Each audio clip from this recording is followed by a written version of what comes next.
전방이 아닌 정치 중심에 서고 싶은 내 남자 유쾌상쾌 통쾌 정치 토크쇼 정치인싸. 오늘도 함께하는 분들 소개해드립니다. 네, 안녕하세요. 장성철입니다. 네, 순천만 정원의 남자 차단합니다. 네, 안녕하세요. 김준호 변호사입니다. 네, 안녕하세요. 한국댁입니다. 네, 정말 저는 저렴한 멘트는 네. 좀 퇴출해야 되는 거 아닙니까? 아니 뭐 왜요? 예, 자기 지역 뭐 이렇게 홍보하신 건 좋은데 네. 예, 역시 그 상암의 남자 허유루가 진행하고 있고요. 자, 오늘은 저희가 마중물 토크 없이 바로바로 한번 진행을 해보도록 하겠습니다. 빨리 광고 듣고 와서 시작하도록 하죠. 네, 정치인싸입니다. 오늘의 이야기 본격적으로 바로 시작을 해보도록 하겠습니다. 전우원 씨 얘기를 좀 하겠습니다. 전두환 씨의 손자 전우원 씨가 이제 마약 투약과 관련해가지고 한국에 입국하자마자 일단 체포가 됐었죠. 그런데 체포해서 일단 이 조사를 받고 풀려나자마자 광주를 찾았습니다. 광주를 찾아서 이 5.18 유족과 피해자들을 직접 만났고, 그리고 또 5.18 묘지에 가서 본인의 옷으로 이렇게 묘비를 닦는 그런 모습도 볼 수가 있었는데, 자신의 할아버지인 전두환은 너무나도 큰 죄를 지은 죄인이고 학살자다 이런 고백도 했습니다. 외신도 상당히 좀 비중 있게 보도를 했더라고요. 전 씨 일가 중에서는 이제 첫 사과를 했다. 저는 이제 이걸 보면서 또 그 진실과 화해위원회 위원장님과는 또 사뭇 다른 행보에 조금 묘한 기분을 느꼈는데, 네 분은 어떻게 보셨는지 궁금합니다. 전우원 씨 입장에서 제가 말씀을 좀 드리면 참 나쁜 할아버지, 아버지, 가족들 아니냐라는 좀 생각이 들어요. 이 전우원 씨 같은 경우에는 그때 태어나지도 않았단 말이에요. 그렇죠. 이 친구가 삶이 괴로워서 결국에는 가가지고 사고하고 무릎 꿇고 그런 모습 보면서 전두환 전 대통령이나 전두환 전 대통령 아들들 또 이순자 여사 이런 분들이 가서 좀 무릎 꿇고 사죄하고 또 대한민국의 화해 이런 것들을 위해서 좀 노력해 줬으면 얼마나 좋지 않았을까. 그래서 참 이 손자에게 이러한 삶의 업보를 건네준 것 자체가 정말 좀 나쁜 분들이다. 전 그런 느낌이 들었어요. 네.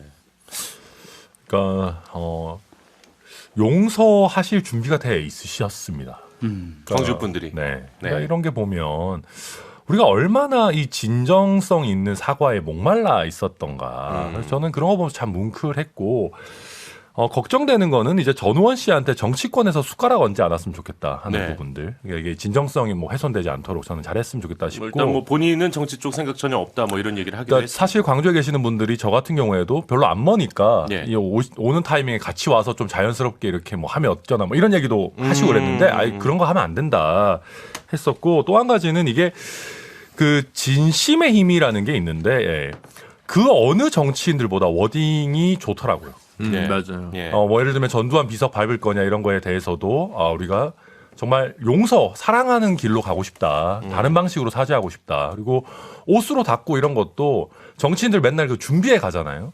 이런 것들보다 굉장히 진정성 있고 다음번에는 더 좋은 걸로 닦아드리고 싶다 하는 것들이 이게 정말 이 친구가 얼마나 본인 스스로도 많은 고뇌를 했고 이게 진심이 담겨 있구나 이런 게 느껴지니까 저도 좀 굉장히 뭉클했습니다.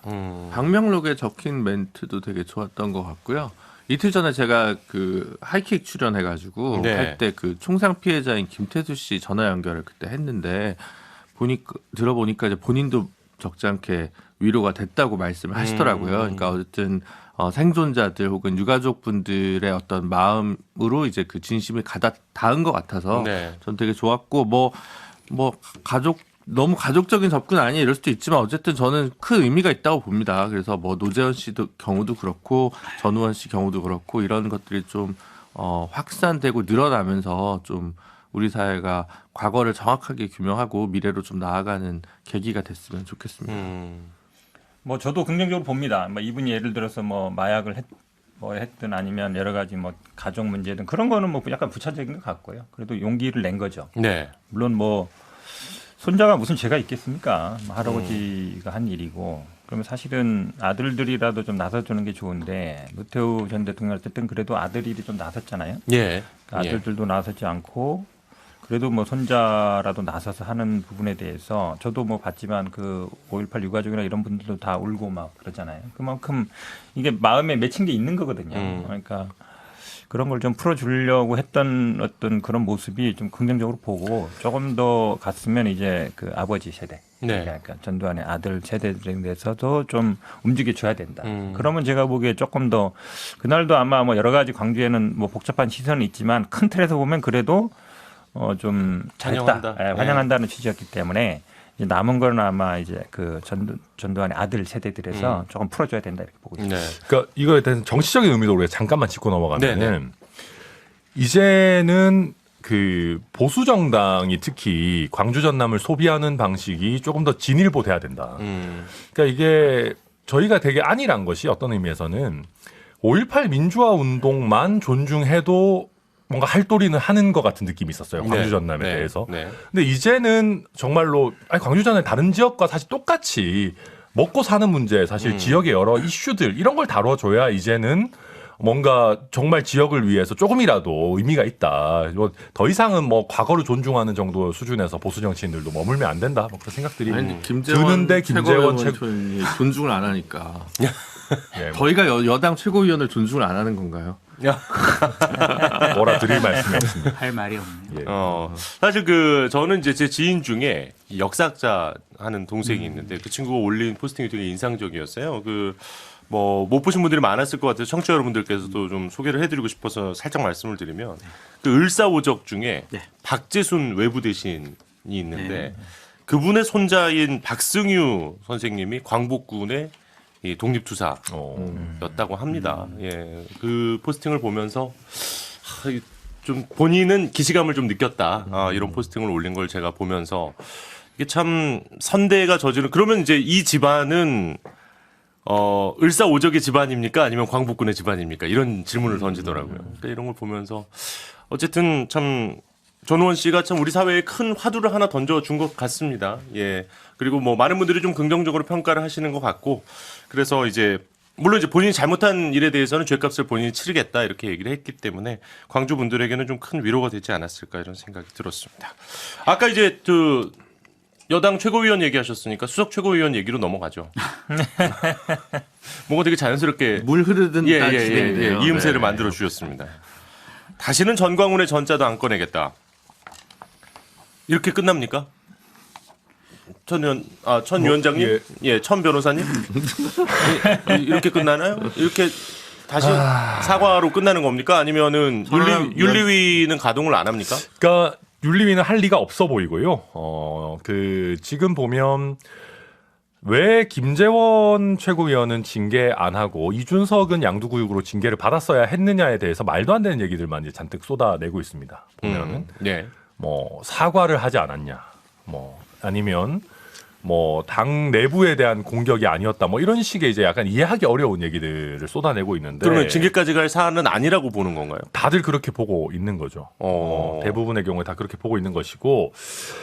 저도 이 부분 참 고민이 됩니다. 제가 제 마음대로 하고 할 수 있다면은 김재원 최고위원 같은 분은 진짜 막 당에서 내쫓아버리고 싶죠. 잘라버리고 싶은 마음이 뭐 굴뚝 같습니다만은, 그러니까 저는 당에서의 정치인의 발언을 이유로 한 징계에 대해서 우리가 한번 곰곰이 생각해 봐야 되는 것 같아요. 네. 그러니까 우리가 이 말을 가지고 해당 행위다라고 해서 징계를 하기 시작하면은 이게 코에 걸면 코걸이, 귀에 걸면 귀걸이식으로 돼가지고. 당내 소신파를 또 탄압하는 도구처럼 사용될 수도 있거든요. 그래서 저는 이번 계기에서 김재원에 대한 징계를 요구하는 것보다 정치인의 발언을 이유로 이준석을 징계했던 거에 대해서 우리가 그게 과연 옳았는지 다시 한번 되짚어봐야 되는 거 아닌가 하는 생각도 뭐 저는 일부 하고 있습니다. 저는 뭐 징계라는 건 해당 행위, 뭐 정치적 표현의 자유 이런 접근 천하람 변호사님 얘기하시는 거는 뭐 존중할 수 있는데 네. 다만 실제로 해당 행위면 진짜 해당 행위죠, 이거. 너무 치명적이면 예. 징계할 수 있죠. 근데 그게 아니라 이거는 당원을 위배한 거예요. 헌법 전문에 안 넣겠다라는 얘기를 한 거잖아요. 김재원 그렇죠. 최고가. 근데 국민의힘 당원에 있어요. 5.18이. 김종인 비대위원장 때 그 집어넣었단 말이에요. 지금 이 사실조차도 물론 국민의힘 대부분의 당원들은 생소하십니다. 아니 우리 당원에 5.18이 있단 말이야. 예. 부마 민주항쟁도 있습니다. 제가 넣었습니다. 네, 다 있는데 말이죠. 그러니까 이거는 당원 위반이기 때문에 징계해야 되는 거예요. 그러니까 사실 이제 김준호 변호사님께서 지적해 주신 부분은 한 번 나왔던 얘기고 지금 오늘 또 얘기를 굳이 다시 꺼내는 거는 그 뒤에 한 번이 더 있었잖아요. 아, 그렇죠. 천화통일론. 그거는 뭐 이제 역사 인식이니까 그거 가지고 징계할 건 아니지 않나요? 아, 그거는 저는 좀 그렇다, 오히려. 그거는 뭐 가짜 허위 사실이라고 생각하시는 분들도 있겠죠. 예를 들어 윤석열 대통령 입장에서는 아니 천하통일은 내가 했는데 왜 정광훈이 했냐 이렇게 생각할 수 있으니까 허위 사실일 수 그죠? 있지만 이거는 인물에 대한 평가니까 구린 거는 변론으로 하고 징계할 일은 징계할 아닌 일은 거거든요. 아니죠. 징계할 일은 이거 아니고. 가지고. 예. 예. 그런데 이제 그 앞서 했던 이제 예. 5.18을 그건 당원 위반이에요. 빼야 된다. 뭐 이거는 넣을 생각이 없다는. 근데 결국 본인이 정정은 했습니다. 본인이 네. 정정은 했고. 아니 근데 저는 이것도 잘게 썰어야 되는 게 5.18 민주화 운동의 정신을 헌법 전문에 담을 거냐 안 할 거냐에 대해서는 의견이 있을 수 있습니다. 아, 그렇죠. 저는 이거는 징계할 것까지는 아니라고 봅니다. 근데 네. 이제 그 뒤에 너무 이상한 것들이 많았어요. 뭐 무슨 뭐 그거는 사실 립 서비스였다. 조상묘도 옮긴다. 네네. 전라도는 10%도 안 나온다 하는데 옆에서 뭐 거의 무슨 맞장구 치고 앉아 있고 이런 것들이 너무 전체적으로 구려서 그렇지.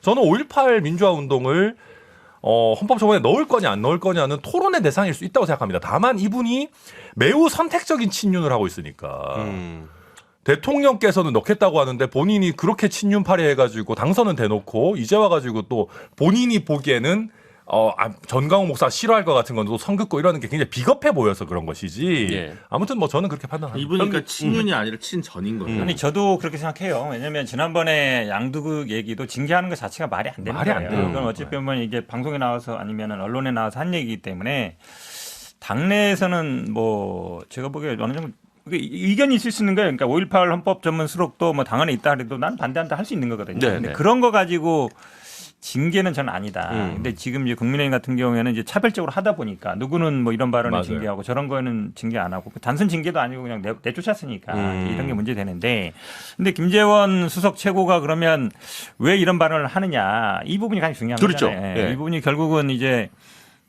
어차피 대구 쪽에서 나오실 생각인 것 같고 그리고 또 정광훈 목사의 좀 도움도 받았을 것 같고 뭐 최고위원 선거 때. 최고위원 어쨌든 수석 네. 최고가 됐으니까요. 네. 그러면 정치적인 행보에서는 본인 생각에는 그쪽으로 가는 게 맞다고 보는 것 같아요. 그래야만이 어쨌든 뭐 지금 천하람 변호사처럼 뭐 호남에서 나올 건 아니니까 네, 본인이 네. 어쨌든 거기서 표를 얻을 수 있다고 생각하는 것 같고 근데 이제 만만치 않은 상황이잖아요. 이분이 어쨌든 지금 원에 있고 네. 최고위원인데 어딘가 들어가야 된단 말이에요. 뭐 어쨌든 TK로 갈 가능성이 많고 그리고 이제 그쪽은 워낙 또 치열한 치열하잖아요. 경선 자체가 그렇죠. 치열한 곳이죠. 네, 그러다 예. 보니까 그런 어떤 정치적인 의도성의 발언으로 보여요. 저는 아마 이 정광훈 목사의 관계가 쉽게 끊어지진 않을 거다. 네, 지금 말은 안 꺼낸다 그러지만 관계라든지 아니면 그쪽 지지를 얻어서 내가 수석 최고도 됐고 앞으로 이제 정치적인 기반도 만들어 가겠다는 생각에는 크게 변하지 않은 것 같아요. 그 우파 패널들께서 보시기에는 우파 천하 통일을 했다고 보십니까? 정광훈 목사가 글쎄요 그렇게 인식하는 것 자체가 좀 이상하지 않나라는 좀 생각이 들고 제가 말씀드리고 싶은 거는 김재원 의원은요 네.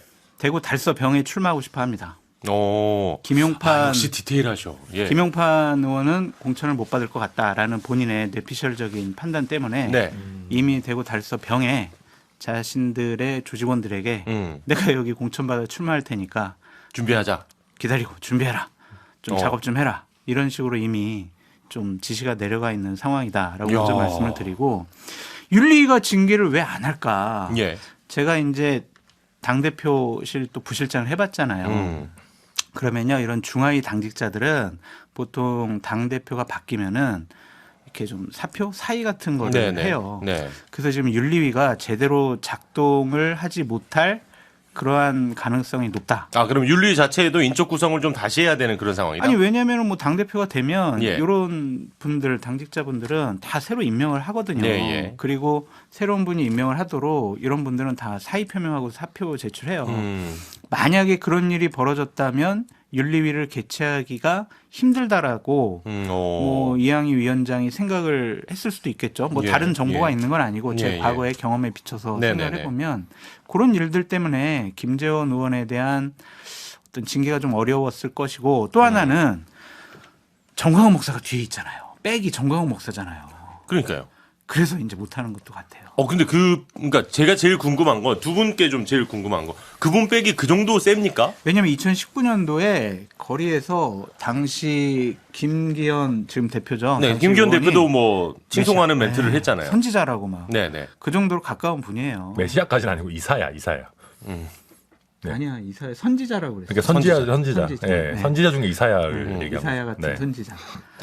그래서 네네. 그분에 대한 각별한 생각을 좀 갖고 있지 않을까라는 음. 좀 생각도 듭니다. 아니 근데 그러면 실제로 그 당원들이 폭발적으로 증가를 할 때 정광훈 목사가 어느 정도 기여를 했다라고 보시는 거예요, 국민의힘에서는? 본인들은 기본적으로 한 8만 명 정도라고 정광훈 목사 측에서는 얘기를 하는데 네. 이번에 김재원 의원은 또 그거를 부정하는 얘기를 했어요. 음. 아이 뭐 그렇게 영향력 끼치지 않았습니다. 뭐 알려진 것보다 뭐 적습니다. 이런 식으로 얘기했거든요. 알 수가 없죠. 저희들로서는. 근데 김재원 의원 말을 믿기가 좀 쉽지가 않다라는 생각이 들고 저 김재원 의원에게 좀 조언하고 싶은 게 뭐냐면 예. 정치가 안 어울리는 것 같다. 좀 정치 안 하시는 것이 어떨까라는 좀 생각이 들고 정광훈 목사랑 같이 선교 활동 하시는 것이 본인의 정신 건강에 더 유리하지 선교? 않을까라는 좀 생각이 듭니다. 세게 말씀하시네. 아니 안 맞는 것 같아요. 왜냐하면은 되게 힘들어 보이지 않아요? 지금 여러 가지 상황에 대해서 그리고 정치인이고 집권 여당의 네. 최고위원 정도가 되면 그리고 수석 최고위원. 네, 그러면 예. 국민을 위한 정치를 해야죠. 국민을 대변해야죠. 근데 본인 정광훈 목사 대변한다고 그랬잖아요. 이런 분 정치하면 안 되죠. 그 저는 안 맞는 것 같아요. 그래서 김재원을 위해서도 안 하시는 게 어떨까라고 조언을 세게 해드립니다. 해야 되는데. 아, 그죠. 근데 이제 그 영상 편지 한번 쓰시겠습니까? 정치 그만하세요.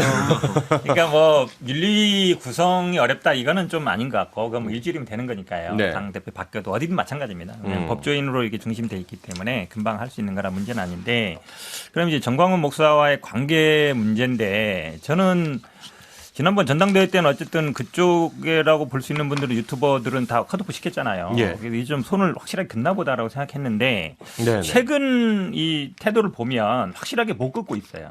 정광훈 목사 쪽하고 물론 뭐 당원들이 있고 아마 지지세도 있는 것 같은데 그러니까 결국은 제가 보기에 윤석열 정부의 전체적인 기조 자체가 일본과의 관계도 그렇고 약간 이제 우측으로 가는 건 맞아요. 되게 우측으로 가고 있어서 그러면 이 어쨌든 뭐 태극기 세력이라 할 수 있는 분들과의 관계가 중요한데 전당대회 때 확 끊어놓은 것과는 반대로 지금 지지율이 좀 떨어지고 이러니까 예. 결국은 약간 보수 우측 아스팔트 세력이라는 분들하고 결국은 기댈 데가 거기밖에 없는 거 아닌가 이런 생각이 들어요. 확실하게 끊지 못하더라고요. 비참한 얘기네. 이게 그러니까 제가 궁금한 그런 거죠. 그러니까 중도 쪽에 지지를 많이 못 받으니까 나를 좋아해 주는 쪽으로 끌려가는 건 인지상정인데 그렇게 되면 오히려 중도 확장성은 더 떨어질 거고 그렇게 되면 오히려 더 길게 봤을 때는 안 좋은 거 아니냐는 거죠. 근데 전반적으로 여의도에 있는 정치인들은 네. 선당 후사가 없어요. 네? 선사후당이에요. 내가 일단 살아남고. 당선되고 내가 당선되는 게 중요하지 어. 당의 경쟁력은 그 뒤에 생각하기 때문에 그런 생각으로 저도 여러 번 접근했다가 왜 이렇게 순진하고 멍청하냐는 얘기를 많이 들었어요.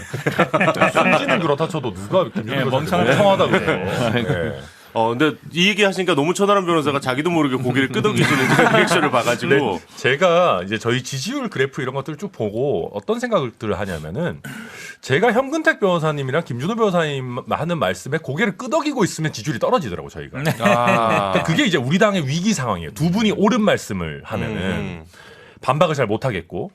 근데 지금 이거 제가 봤을 때도 간단한 문제 아닙니다. 저 정광훈 목사랑 관계 절대 안 끊을 거라고 봅니다. 김재원 최고위원도 그렇고 당 차원. 국민의힘도 그렇고. 예. 왜냐하면 몰리면 몰릴수록 일단 집토끼는 잡고 가자라는 생각을 할 수밖에 없고 네네. 그러면 굉장히 위험해지는 것이고 지금 정광훈 목사 굉장히 재밌는 주장들을 하고 있어요.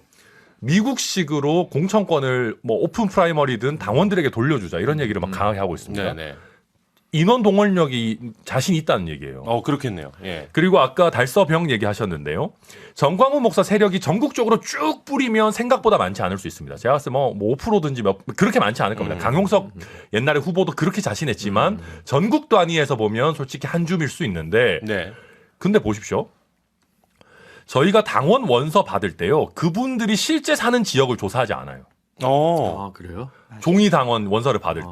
예. 예를 들면 정광훈 목사 쪽에서 몇만 명 당원 원서를 전부 달서병을 주소로 써가지고 넣어. 우리 이번에 김재원 한번 만들자. 그렇게 해서 경선 승리가 곧 당선인 지역들 같은 경우에는 자기 영향력을 얼마든지 보여줄 수 있단 말이에요. 그렇겠네요. 그래서 이거 생각보다 앞으로 간단한 문제가 이건 제가 아니다. 좀 아예 생각 못했던 접근인데요. 저는 그래서 김재원 최고위원 같은 경우는 이 경선이 곧 당선이 아닌 지역으로 보내야 된다. 당 차원에서 저는. 그래서 저는 뭐 그게 안 된다면은 이런 수작들은 저는 계속해서 벌어질 거다 이렇게 봅니다. 사실 듣고 보니까 그 총선 1년 남았잖아요. 네. 그러니까 사실 우리가 매주 하는 시의적인 프로만 아니면 유튜브 옛날처럼 유튜브면 지금 누가 어디 노리고 누가 어디가 볕고 지금 이런 거 있잖아요. 그게 재밌는데. 아니 예. 우리 뭐 가을 지나면 어쨌든 또 이렇게 딱 땅 쫙 놓고 어차피 네. 또 우리 얘기하긴 할 겁니다. 지금도 대기실 가면 막 맨날 그런 얘기예요. 네. 아니 무상호 의원 불출마인데 서대문에 누가 줄을 섰냐, 네, 네, 뭐 네. 성동구는 누구냐, 다 그 얘기만 하고 있더라고요. 근데 재밌을 것 같네요. 대구 경북에 누가 어디가 폈다, 누가 어디 노린다. 대구 벌써 싸움이 시작된 거죠. 왜냐하면 홍준표 시장 같은 경우에는 제명해라 막 이러잖아요. 네, 네, 그러니까 네. 정광훈 목사가 바로 홍준표 시장 보고 뭐 너도 오지 않았냐, 뭐 공천 받지 주지 마라 막 얘기하는 것처럼 결국은 이제 대구에 벌써 시작된 거죠. 예. 왜냐하면 홍준표 시장이 어쨌든 시장이니까 이 대구는 내 땅, 내 허가 받고 들어와야 돼. 막 이런데 이제 김재현 최고는 어쨌든 들어오려고 하는 거니까 왜 당신이 내 들어왔는데 못 들어오게 이 싸움이거든요. 진짜- 거긴 박근혜 전 대통령의 몫은 있나요? 그 유영아 그 변호사가 원래 살짝 그런 거 이제 셀링 좀 하려고 하다가 좀 잠잠한 상황인 것 같고요. 근데 이게 정말 세상 일이라는 정리하죠. 게 예. 웃긴 일인 게 그 전광훈 목사는 가장 깔끔하게 결별한 게 역설적으로 황교안 전 대표예요. 이게 세상 일 알 수가 없다 이게. 네. 예, 그렇습니다. 알겠습니다. 광고 듣고 이 얘기는 뭐 이 정도 하도록 하겠습니다. 예, 잠시 후에 다른 이야기 이어가 보죠. 네, 정치인싸입니다. 계속 이어가 보도록 하죠. 예, 50억 클럽과 관련된 이야기가 계속 이어지고 있습니다. 그러면서 다시 한번 또 한동훈 장관의 차출설도 떠오르고 있습니다. 새로 이제 여의도 연구원장, 그러니까 박수영 의원이잖아요. 여의도 연구원이라고 하면은 이제 여연, 뭐 가장 대표적인 국민의힘 쪽이 이제 싱크탱크로 알려진 곳인데, 등판만 하면 수도권 선거를 견인할 수밖에 없을 거다. 뭐 이런 얘기를 했습니다. 뭐 이거 분위기를 약간 떠보는 건가요? 아니면 정말 내부적으로 이런 얘기가 있는 건가요?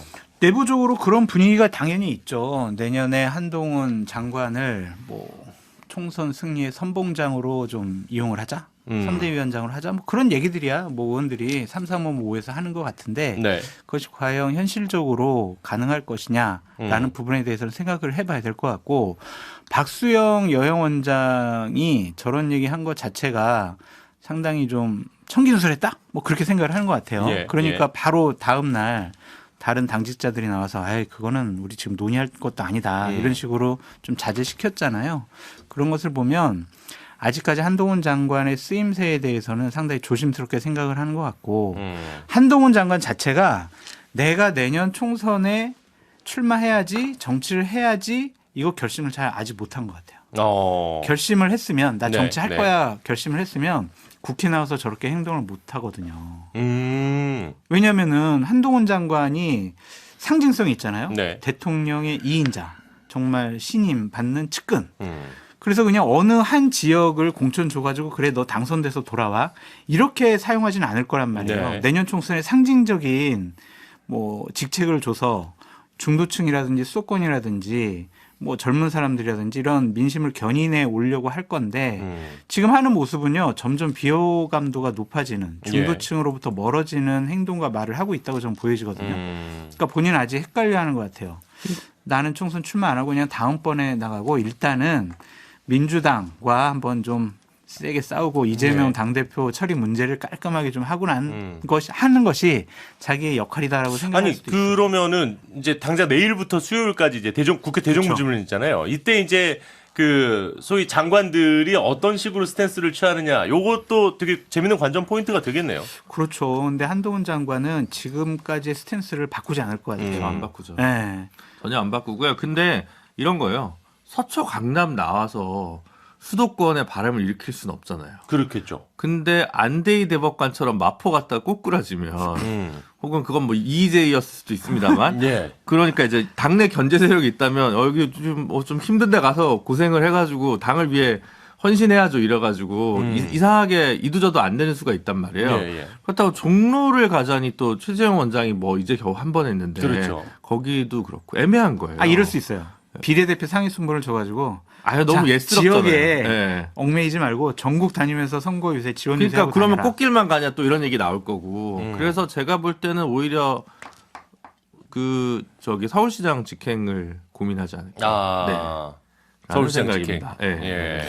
그것도 아주 많이 남지 않았어요. 저는 나올 수밖에 없을 거라고 봐요. 왜냐하면 그래요. 예. 예, 정치라는 게 뭐 본인이 원해서 하는 경우도 있는데 주변에서 하는 경우도 많거든요. 근데 한동훈 장관 같은 경우는 이미 뭐 정치를 할 거라는 거 다 사람들이 알고 있고 안 할 수 없는 상황인데 이철규 사무총장이 좀 아직 아니다라는 거는 너무 일찍 나왔쓰는 거는 좀 적절하지 않다. 그럼 또 역시 가을 이후 정도. 그렇죠. 그 정도 될 것 같고. 근데 재밌는 게 이런 거죠. 지금 이제 당대표 된 지가 얼마 안 됐잖아요. 김기현 대표. 그렇죠. 그럼 예. 당연히 윤석열 대통령과 김기현 대표 체제로 선거를 치러야지 이렇게 생각할 텐데 벌써 한 달 만에 벌써 이제 아이고 뭐 김기현 대표로는 안 되겠네. 이제 다른 사람으로 해야 되겠네. 난 얘기 벌써 나오는 거잖아요. 뭐 강훈식 의원도 민주당의 그러니까. 강훈식 의원도 그런 얘기 그러니까 하더라고요. 어찌 보면 이게 되게 지지율도 떨어지고 신임 대표 됐는데 뭐 이분이 좀 총선을 이끌 수 있겠냐 벌써 얘기 나오는 거 보면 우리 앞에 계신 천하람 변호사 같은 분들이 오히려 선거를 이끌어야죠. 한동훈 얘기 나오기 전에. 근데 이게 좀 이상하게 가는 거죠. 반대로 가는 거죠. 아, 그러면 일단은 뭐 나올 거라고는 대부분 지금 보시는 거네요. 어쨌든 간에. 근데 이 박수영 의원이 저는 진짜 윤핵관이 아니시구나. 아하. 장애권이라니까. 그러니까 저도 뭐 맞죠. 맞는데 대통령의 재가가 아직 없어요. 아, 예. 그러니까 무슨 얘기냐면 한동훈 장관을 어떤 식으로 쓰실 것인지 뭐 앞으로 더 뭐 어떤 임명직으로서 더 고위직을 맡길 것인지 아니면 선거에 내보낼 것인지 내보내더라도 어떤 선거에 내보낼 것인지에 대한 판단이 아직 없단 말입니다. 예. 그러니까 윤핵관이라고 할 수 있는 이철규 의원은 그걸 정확하게 대변하는 거예요. 아직 이건 이르다. 근데 박수영 의원 같은 경우에는 그런 부분에 대한 파악이 아직 좀 잘 안 돼 있으신 거 아닌가 하는 생각이 하나가 있고 예. 또 한 가지는 이거는 저는 아까 현 변호사님 말씀하셨지만 김기현 대표에 대한 예의가 아니다. 그러니까 저도 사실은 라디오든 어디 하면 물어보는 거에 되게 충실하게 대답하는 스타일이긴 합니다만은 예, 예. 그러면 안 되거든요. 사실 한동훈 장관 차출론이 나왔을 때도 아니 지금 김기현 대표 체제 출범한 지 얼마나 됐다 그런 얘기 물어보시냐. 네, 그건 예. 지금은 할 얘기 아닌 것 같다라고 네. 끊으셨어야 되는데 요즘 제가 참 김기현 대표 보고 있으면은 참 좀 안쓰럽다는 생각이 들 정도로 김재원 최고위원을 비롯해가지고 신임 여의도 연구원장까지 예. 누구 하나 도와준 사람이 없나. 그렇네요. 좀 그렇습니다. 그래도 여기서 천하람 변호사 되게 착한 것 같아요. 오히려 여기서 한동훈 장관은 저와 함께 호남을 책임지시죠. 라든가 이런 오지로 같이 끌고 들어가는 아니야. 왜 오지라 그래요? 하나를 더 호남 좋아요. 좋아요. 신청을 비워드리겠습니다. 이렇게. 나올 수밖에 없는 게 이게 한동훈의 개인이 아니에요. 예. 그러니까 윤석열 정부 들어와서 어쨌든 검사 출신들로 쭉 할 거라는 건 다 예측되는데 다 뒤에 기다리는 분들이 많단 말이에요. 당신이 나가줘야 나도 명분이 선다는 거예요. 예. 한동훈 장관이 안 나오면 다른 검사 출신들도 나올 명분이 없어요. 그렇기 때문에 이분은 자기 뒤에 30-40명 기다리고 있는 네, 거예요. 네, 나가줘야 앞으로 나간단 말이에요. 네, 네. 그러니까 사실은 개인의 문제가 아니에요. 근데 그러면 한동훈이 바로 대선 주자가 되는데 그러면 바로 레임덕의 전조가 오는데 시작과 함께 레임덕. 그러니까 저는 그게 대통령의 재가가 안 나는 결정적 이유라고 생각하거든요. 만약 집권 말이면 모르겠는데 네네. 이제 정말 윤으로 대선을 치르겠다라고 총선을 치르겠다고 얘기했던 이유가 다 있는 거라고 저는 생각하거든요. 한동훈 너무 사랑하지만 아직 젊고 아직 나의 시간인데 네. 왜 한 해 시간으로 이걸 돌려보내냐 이런 생각을 용산에서 할 것 같아요. 한동훈 장관이 이 정치인사를 자주 듣는다고 하니까 예. 제가 이 자리를 빌어서 한동훈 장관에게 조언을 해주고 싶은 게 있는데 먼저 정치를 할지 말지를 먼저 고민을 해보시고. 장관님이 이걸 듣는데요? 예. 어떻게 직접? 알아요? 아니면 보고를 어떻게 받. 알아요? 아니 되게 뻔한 거 아니에요? 김태현 변호사한테 들은 얘기 아니에요? 바로 이해됐습니다. 네. 예. 공직을 하다가 정치를 처음 시작하는 분들은요, 국민들의 요구와 응원이 있어야 해요. 그래야 정치를 할 수가 있어요. 권력의 뭐 배경 아니면 권력이 밀어준다고 해서 정치를 하기가 쉽지가 않아요. 그러니까 저는 지난 정권 때 윤석열 검찰총장과 추미애 법무부 장관 예를 들어보는데 윤석열 검찰총장 같은 경우에는 권력에 항거하고 부당함에 대해서 맞서 싸우는 모습. 그러니까 국민들이 성원했고 정권 교체에 가장 적임자로 윤석열 총장을 밀었단 말이에요. 근데 추미애 전 장관 같은 경우에는 권력을 보호했단 말이에요. 권력의 입장에서 진영을 보호하고. 그러니까 정치하기가 앞으로 쉽지가 않을 거예요. 예. 그러니까 계속 역사를 반복을 해보면 공직을 하다가 처음 정치하려면 국민 편에 서야 해요. 근데 지금 한동훈 장관이 그런 모습 보이기는 상당히 어렵잖아요. 그러니까 정치를 해야 될지 말아야 될지에 대한 고민 포인트가 전 이 부분에 있다고 보여지거든요. 장 소장님 그런 위험한 얘기 하시면 안 됩니다. 네, 조언이에요. 조언. 아니 역사가 반복되면은 한동훈 장관 민주당 대선 후보래요. 왜 위험한 얘기를 하시고 그러세요? 그런 일 예. 절대 없고. 그러니까 이 얘기가 이제 나오게 된 발단은 어쨌든 그겁니다. 뭐 또 이제 방금 말씀드렸던 것처럼 박수영 의원의 얘기도 있었습니다만 요즘 또 뜨거운 감자가 바로 50억 클럽 특검법인데요. 이 한동훈 장관은 현 수사팀은 곽상도 수사팀이 아니다. 그러니까 뭐 독하고 집요하게 수사할 것이다. 이렇게 얘기를 했는데 또 이제 민주당 측에서는 거기에 이제 워낙 특수부 검사 출신들이 조사 대상으로 많이 포함이 돼 있기 때문에 한계가 명확할 것이다. 그렇기 때문에 특검을 가야 한다. 그러니까 한동훈 장관은 특검이 들어가려면 현재 검찰의 조사가 미진하고 뭔가 제대로 되지 않고 있다라고 판단하기 때문에 특검을 가는 것 자체를 되게 인정을 못하는 그런 분위기더라고요. 아니 이 50억 얘기가 언제부터 나온 거예요? 작년 1년 6개월 1년 동안 한 6개월 나왔잖아요. 됐죠. 예. 모든 기자들이면 모든 언론에서 대장동 수사할 때마다 50억 클럽 수사 안 해요? 50억 클럽 수사 안 해요? 매일 물어봤거든요. 1년 6개월 동안 물어봤어요. 예. 그동안 수사 안 했잖아요. 이제 특검법 뭐 상정한다 그러니까 뭐 이제 압수수색 하는데 이게 다 박영수 전 특검 아니 압수수색했죠. 그러니까요. 예. 이거 1년 6개월 동안 안 하다가 이제 하는 이유가 뭐겠어요? 보여주기다. 그렇죠. 제대로 할 리가 없죠.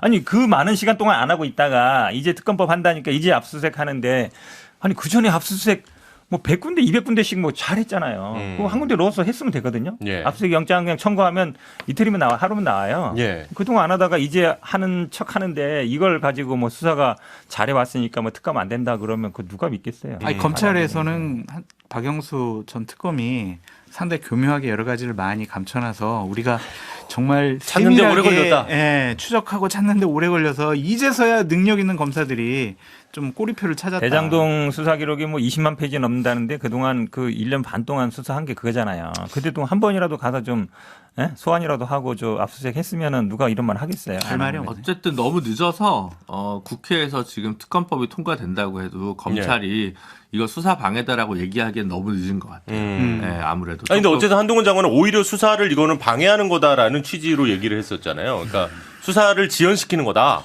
제가 볼 때는 특검을 방해하는 것 아, 같아요. 그래요. 네, 어쨌든 뭐 조금 입장이 다 다를 수 있는데 저는 좀 한 달 정도는 빨랐어야 되지 않았을까라는 생각이 좀 많이 들고 이거는 네. 조금 늦었다라는 생각이 듭니다. 그러니까 제가 법조 기자분들하고 얘기를 해보니까 박영수 전 특검에 대해서는 수사는 안 한 건 아니라고 합니다. 네, 근데 이제 네. 성과가 좀 없는 거인 것 같고. 네. 그러니까 저는 여기서 좀 다른 관점에서 저는 한동훈 장관이 하는 얘기에는 대부분 동감합니다. 특검 구성하고 여야가 또 삿바 싸움하고 뭐하고 하면 굉장히 오래 걸릴 거라는 거에 대해서 네네. 동감하는데 한동훈 장관의 워딩들을 저는 조금 좀 문제적으로 보고 있는 것이 특검하면 큰일 나는 것처럼 얘기하면 안 된다. 그럼 오히려 국민들께서 이거 진짜 특검하면은 제대로 털까봐 검찰에서 걱정하는 건가? 선배 챙기는 건가? 이런 생각을 해요. 네.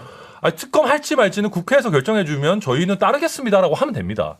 그러고 이런 식의 워딩은 여당 원내대표가 싸우면 되는 거예요, 야당하고. 검찰에서 이걸 가지고 특검을 하는 게 올래 말래 법무부에서 얘기할 게 아니고요. 그러니까 이게 또 법무부 장관이 검찰은 아니잖아요. 그렇죠. 아니, 물론 뭐 검찰국이 그 안에 있으니까 그렇긴 네. 합니다만은. 그리고 현재 수사팀이 독하고 집요하게 수사할 것이다. 곽상도 수사팀이 아니다. 이런 얘기도 아니 50억 클럽이 아무리 밉상이라도 법무부 장관이 공식 석상에 나와가지고 독하고 집요하게 수사하라라는 수사 지침을 줘도 되는 겁니까? 그건 안 되죠. 그러니까 저는 이것도 그냥 충실하게 원칙대로 수사할 겁니다라는 정도의 워딩으로 가야 되는 것이지 너무 뭐랄까 열을 올리면서 이거 특검하면 안 된다 이거 무조건 조질 거다라고 가는 거는 저는 좀 그리고 맞지 않다. 사실은 한동훈 장관이 박영수 특검에 파견돼서 일을 했던 사람이에요. 네.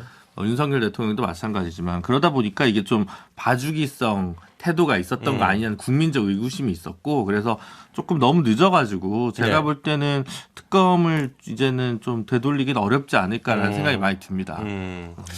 사실 이게 물론 이제 박영수 전 특검은 허구라고 하긴 했습니다만은 대장동 사업과 우리은행 연결해주는 대가로 이제 200억 원대 부동산을 요구했다는 얘기 뭐 이런 얘기가 나오긴 했습니다. 근데 이제 이 대장동 건에서 결국 우리은행과 이게 되지는 않았고 네, 하나은행과 됐죠. 됐죠. 예, 네. 하나은행과 되긴 했습니다만은 어쨌든 이게 성공이 되진 않았는데 변호사가 세 분이나 계시니까 이게 요구한 사실만 갖고도 이게 좀 처벌받거나 이럴 수가 있는 건가요? 아니면 아니 제가 먼저 변호사분들께 여쭤보고 싶은 게 네네네. 이렇게 컨소시엄 은행 연결해줘도 200억씩이나 받아요. 근데 저도 받고 변호사분들은 싶죠. 2억만 줘도 제가 어떻게 연결해보겠어요. 연결이 안 돼. 근데. 방금 너무 표정이 진심이어서 제가 암만 그래도 업계 단가를 100분의 1로 떨어뜨리시면 어떡합니까? 이제 근데 200억이에요. 이제 아니 근데 그런 게 아니라 이제 예를 들면 뭐 거기서 나오는 이득의 규모와 이런 것들이 비례를 하겠죠 아마 이 더러운 이 블랙머니와의 연관관계는. 근데 뇌물 같은 경우에는 대가성이 뚜렷한 상황에서 요구하면 요구 자체도 사실은 그렇군요. 예, 문제가 될 수 있습니다. 안 받아도. 네, 안 받아. 정식 계약을 맺어도 네. 야, 근데 부분은, 이분은 예. 그 당시 공무원이 아니었어가지고 공무원인 상황에 맞아요. 뇌물죄가 성립하는지는 조금 애매할 수 있을 것 알선수재나 같습니다. 이런 게 조금 애매해서. 근데 어쨌든 그 양재식 특검보까지 뭐 같이 뭐 연루가 돼 있었다는 등 뭐 이렇게 기사가 많이 나더라고요. 예. 그래서 아니 그걸 알고 있었으면 우린 전혀 몰랐는데 왜 이제서야 압수수색을 하는 것일까 이런 게 좀 의구심이 많이 들고 그리고 박영수 특검부터 나오겠지만 그 다음 또 뭐 권순일 대법관이니 또 뭐 김수남 여러분들이 전 또 이제 검찰총장. 같이 나와야 되니까 네. 어쨌든 이게 지금 요 정도 가지고는 그러니까 물론 제일 증거나 외관 왜냐하면 이게 뭐 자제분도 일을 했었고 뭐 해서 박영수 전 특검이 1호가 되는 거는 뭐 인지상정이긴 한데 요거 1호 하는 거 정도로는 특검을 제가 볼 때는 막기가 어렵고 뭐 꼭 특검을 한다고 해서 반드시 성과가 있거나 처벌된다는 건 아닙니다만 네. 엄정한 수사나 독립적 수사를 기대하기 어려운 상황이기 때문에 특검을 하는 정당성이 좀 확보되는 부분이어서 갈 것 같습니다. 김준호 변호사의 말씀대로 당시에 공무원이 아니었기 때문에 이거는 법적으로는 큰 문제 없을 수도 있어요. 뇌물이 아니라 이제 배임 수재나 이쪽으로 가겠죠. 네. 네. 어. 거기도 근데 어쨌든 뭐 요구나 이런 걸 해더라도 실제로 뭐 안 되더라도 처벌은 됩니다. 처벌은 될 수는 있는데 근데 사실 이 대장동 사건의 본질을 뭐 이 50억 클럽이 왜 있겠습니까? 그러니까 그 당시에 뭐 김만배가 법조 팀장이었고 네. 그 주변에 이제 어쨌든 쭉 이제 본인 그러니까 김만배 씨가 주도권을 잡아간 게 그런 법조 인맥들을 쭉 끌어들이면서 한 거거든요. 네. 그러면 이제 그분들의 역할이 있겠죠. 그러면서 당연히. 이제 또 언론 쪽도 그렇죠. 있었고. 언론도 있고. 예. 결국은 여러 번 수사도 받고 처벌도 받고 하면서 그런 거를 이제 막아주기 위한 거였는데 근데 이제 지금 검찰 수사를 보면 지난번에 곽상도 건도 결국은 뭔가 역할은 한 것 같은데 대가관계를 못 밝힌 거잖아요. 그래서 일단 1심은 무죄가 나왔죠. 그러니까. 네. 그러면 사실은 이분들도 이거 뭐 검찰이 수사를 했어요. 제대로 할 수 있겠느냐. 말씀처럼 특수부 라인이고 다 관계된 분들인데 네. 그냥 뭐 보여주기 아니냐. 그런 의심을 안 받을 수 없어요. 시간도 너무 늦었고. 그러면 당연히 저는 뭐 특검으로 갈 수밖에 없다. 일단은 뭐 그럼 이쪽 특검은 거의 간다고 보시는 거네요. 물론 이제 지금 일단 정의당도 오케이를 했고. 상정은 했는데 예. 결국은 이제 법사위 상정을 한 거잖아요. 네네네. 그러니까 법사위원장이 과연 이거를 어떻게 할 거냐. 결국은 수사 범위와 특검 임명 누가 그렇죠. 하느냐. 수사 범위에는 50억 클럽은 당연히 국민의도 인정할 것 같은데 국민의힘도. 근데 예를 들어서 부산저축은행이라든지 네. 아니면은 뭐 아버지 집을 사준 문제라든지 이런 부분은 당연히 안 하자고 할 거란 말이에요. 그러니까 대통령의 아버지 집 이제 그렇죠. 김만배 씨 누나가 그렇죠. 구입한 그 문제. 그 다음에 두 번째는 이 특검 임명도 분명히 아마 이제 국민의힘은 여야 같이 하자. 예. 그럼 나중에 이제 여야 같이 하면 대통령 임명할 때는 여당이 한 사람 할 거 아니에요. 그러면 사실은 검찰이 하나 똑같아요. 네. 특검이라는 게 계속 지금까지 보시면 야당 측에서 추천하는 분들이 거의 했었거든요. 그래야만 이 의미가 있어요. 네네. 여당 추천분이 만약에 특검을 하면 뭐 검찰이나 특검이나 똑같아요. 그러면. 그러니까 그래서 지금 쟁점될 것 민주당에서는 오히려 교섭단체는 빠지겠다고 한 게 정의당 쪽에서 그냥 추천하셔라 이런 얘기하는 거 같아요. 아니에요? 국민의힘이 이제 받느냐 안 받느냐 그게 중요하죠. 아. 네. 김건희 여사 특검을 뺀 거는 현실성이 없다고 생각을 해서 그런 건가요? 아니 뺀 게 아니라 정의당이 찬성을 안 하니까 그렇죠. 그러니까 현실성이 네. 없다. 그것도 현실적으로 근데 뭐 불가능하다.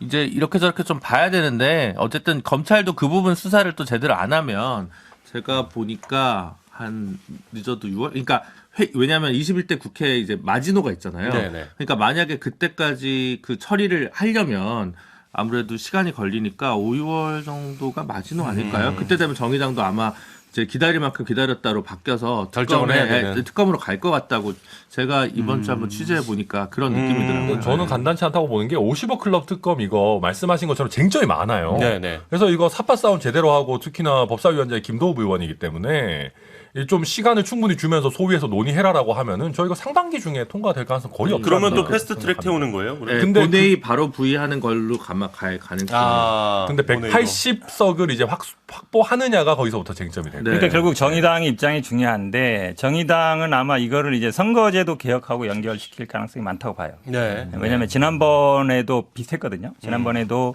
입법 할 때도 결국은 나중에는 선거제에서 정의당이 어쨌든 지금 가장 관심이 네네. 선거법 개정이니까요. 그렇죠. 그러니까 그거 연동시켰을 때 그럼 민주당이 어떻게 할 거냐. 이게 사실은 이제 4년 전으로 돌아가는 거죠, 다시. 이 기시감이 좀 드네요. 예, 네, 그 그렇게 현행 될까? 선거제도로는 정의당 입장에서는 여전히 쉽지 않다고 판단을 그렇죠. 할 거고, 네. 그러면 이제 이 카드를 가지고 그렇죠. 선거법 개혁과 뭐 또 어쨌든 딜을 할 수 도도르표 있다. 다시 돌아가는 거예요, 4년 전으로. 이제 선거법 개혁하고 좀 딜 이런 거 좀 안 했으면 좋겠습니다. 진짜. 아니 근데 천하람 변호사님도 선거법 개혁은 원하시니까 그래도 이게 막 딜적으로 막 이상하게 가가지고 또- 저도 뭐 그렇게 예, 생각합니다. 또 예. 이상하게 가고 이런 건 원치 않아요. 그 여의도 정치권 얘기는 아닙니다만 이 얘기는 좀 하고 넘어가고 싶어가지고요. 이 네 분께 좀 의견을 구하고 싶습니다. KT 문제와 또 방통위의 한상혁 방통위원장 구속 영장 청구가 기각이 됐었죠. 이 이슈도 이번 주에 상당히 중요했었고 KT는 지금 계속되는 지금 세 번째였던가요? 지금 대표 내지는 이제 대표 후보 이런 분들이 계속 스스로 자진 사퇴를 하고 있는 모습인데 이 KT의 차기 대표 선임을 둘러싸고 정치권 개입 논란. 아니 근데 그 왜 자꾸 민간 기업인 KT에 이렇게 정치권에서 대표에 관심을 갖는 건가? 이것도 좀 궁금하고 도대체 누구를 앉히고 싶어서 계속 이렇게 알아서 사퇴하게끔 만드는 건가? 그러니까 이게 안 좋은 신호 같아요. 몰아내려는 모습을 보이는 거잖아요. 그러니까 그렇죠. 자발적으로 뭐 내정됐던 사람 아니면 선출됐던 사람들이 그냥 그만둘 일은 없고 그렇죠. 어떠한 권력이나 힘의 압력에 외압이라고 의해서 봐야죠. 예. 이제 그만둔 거로 보여지는데 안 그랬으면 좋겠어요. 저는 진짜 자꾸 정권이 바뀔 때마다 이런 자리들 자기 사람으로 채우려고 하는 모습이 과연 국민들 눈에 어떻게 비칠 것이냐. 권력은 교체돼도 자기네들의 이익과 기득권, 권력을 유지하고 확대하려는 모습은 똑같구나. 국민들한테 실망만 줄 거 아니에요?